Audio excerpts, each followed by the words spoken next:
Hiiumaal asuv Kõpu poolsaar on olnud aastaid ja aastaid, võiks öelda isegi, et 100 aastaid oluline navigatsiooni- ja vaatluspunkt.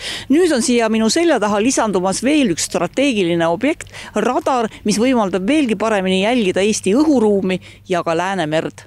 Oleme siis Kõpu kordonis ja selja taha jääb siis Kaitseväe uus objekt, milleks on siis radaripost. Varasemalt on siin olnud siis Piirivalveameti poolt mereseire radar ja täiendavalt tuleb juurde neid õhuseire radar. No aga miks just Kõpu poolsaar? Puhtalt looduslikult oleme ära kasutanud seda Lääne-Eesti saarestiku kõrgemat punkti ja see annab meile teatud eelise majaka kõrguse osas. No öelge, millise eelise see uus radar nüüd annab, et mida sellega näeb, kui tehniliselt võimeline see on? No millega uut radarit saab võrrelda on sellega, et varasemalt on meil radarid üle Eesti vastavalt Kaitseväe plaanidele paigutatud hajuti ja see uus radari pilt annab meile täiendava vaate ja kauguse teatud piirkondade peale, mida me vajame, et kindlustada meie siis kogu õhupildi lugemine.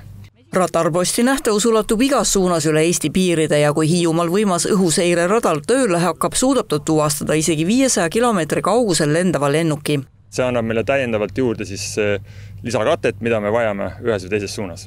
No kui me räägime lisakattest, siis kui võimas see uus radar saab siis olema? Kui palju me saame sellest rääkida täna?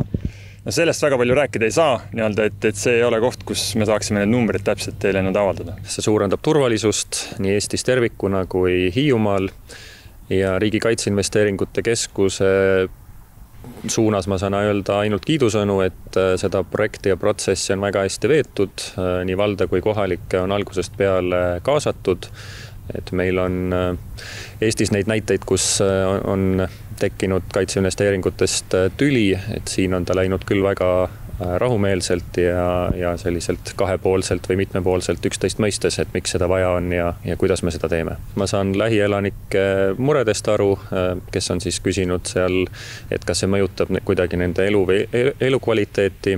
Nendele küsimustele on siis vastuseid antud, aga üldpildis on seisukoht toetav. No see tähendab ikkagi seda, et mitte üksnes Hiiumaa ei saa sellest kasu, et terve Eesti ikkagi peaks ütlema, et on paremini kaitstud.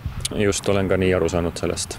Ja siit vaadates ma loodan ja usun, et see koostöö Kaitseväega üldiselt meil ka jätkub, et erinevad riigikaitseliste teemade osas oleme meie igal juhul avatud.